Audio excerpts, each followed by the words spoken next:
ओम नमो भगवते वासुदेवाय नमो। आगे की कथा का महात्म्य इस प्रकार है।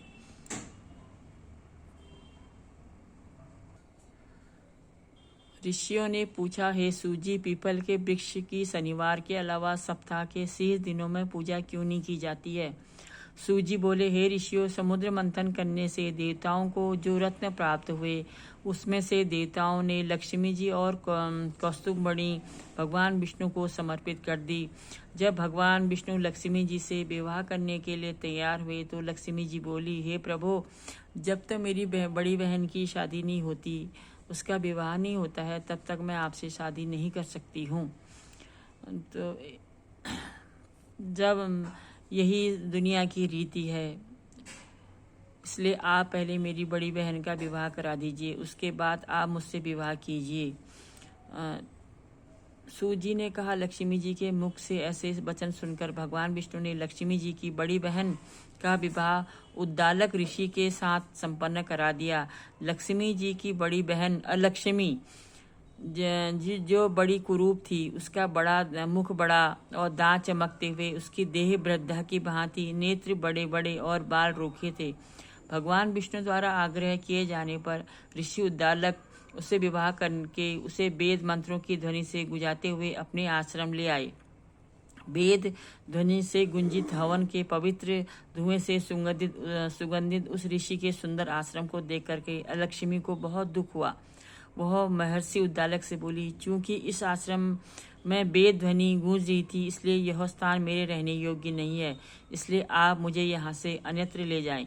उसकी यह बात सुनकर महर्षि उद्दालक बोले, तुम यहाँ क्यों नहीं रह सकती हो, और तुम्हारे रहने योग्य अन्य कौन सा स्थान है, वह भी मुझे बताओ। अलक्ष्मी बोली, जिस स्थान पर वेद की ध्वनि होती है, अतिथियों का आदर सत्कार होता है, यज्ञ आदि होते हैं, ऐसे स्थान पर मैं नहीं रह सकती। जिस स्थान पर पति पत्नी आपस में प्रेम से रहते हैं और पितरों से निमित्त यज्ञ होते हैं, देवताओं की पूजा होती है, उस स्थान पर भी मैं नहीं रह सकती हूँ।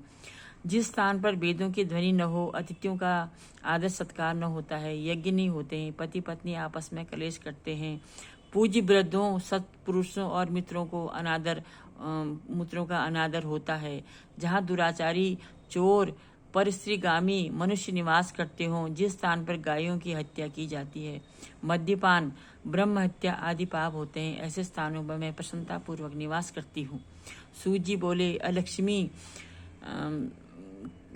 के मुख से इस प्रकार के वचन सुनकर उद्दालक का मन खिन्न हो गया। वह इस बात को सुनकर मौन हो गई। थोड़ी देर बाद वे बोले, ठीक है, मैं तुम्हारे लिए ऐसा स्थान ढूंढ दूंगा। जब तक मैं तुम्हारे लिए ऐसा स्थान ढूंढ लूंगा, तब तक तुमको इसी पीपल के नीचे चुपचाप बैठी रहना।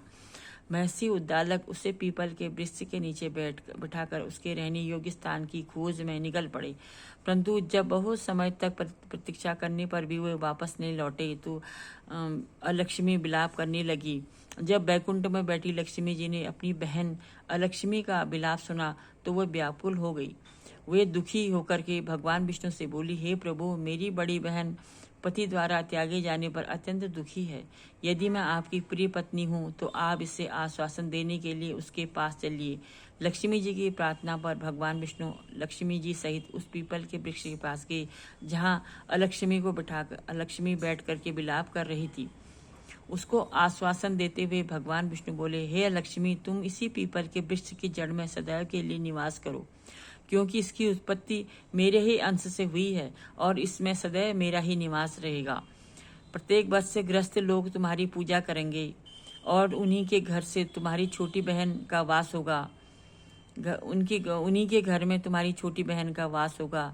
स्त्रियों को तुम्हारी पूजा विभिन्न उपहारों से करनी चाहिए। मनुष्यों को पुष्प, धूप, दीप, गंध आदि से तुम्हारी पूजा करनी चाहिए, तभी तुम्हारी छोटी बहन लक्ष्मी उन पर प्रसन्न होगी। सूत जी बोले, ऋषियों, मैंने आपको भगवान श्री कृष्ण, सत्यभामा तथा पृथ्वी नारद का संवाद सुना दिया, जिसे सुनने से ही मनुष्य के समस्त पापों का नाश हो जाता है और अंत में वैकुंठ को प्राप्त करता है। यदि अब आप लोग कुछ पूछना चाहते हो तो अवश्य पूछिए, मैं उसे अवश्य कहूँगा। सूत जी के वचन सुनकर सौनक और आदि ऋषि थोड़ी देर तक प्रसन्नचित्त वहीं बैठे रहे। तत्पश्चात वे लोग बद्रीनारायण जी के दर्शन हेतु चल दिए। जो मनुष्य इस कथा को सुनता या सुनाता है उसे संसार में समस्त सुख प्राप्त होते हैं। बोलिए लक्ष्मी मात की जय। ओम नमो भगवते वासुदेवाय नमो।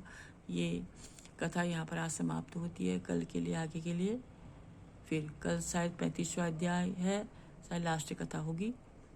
तब तक आप के लिए ओम नमो भगवते वासुदेवाय नमो।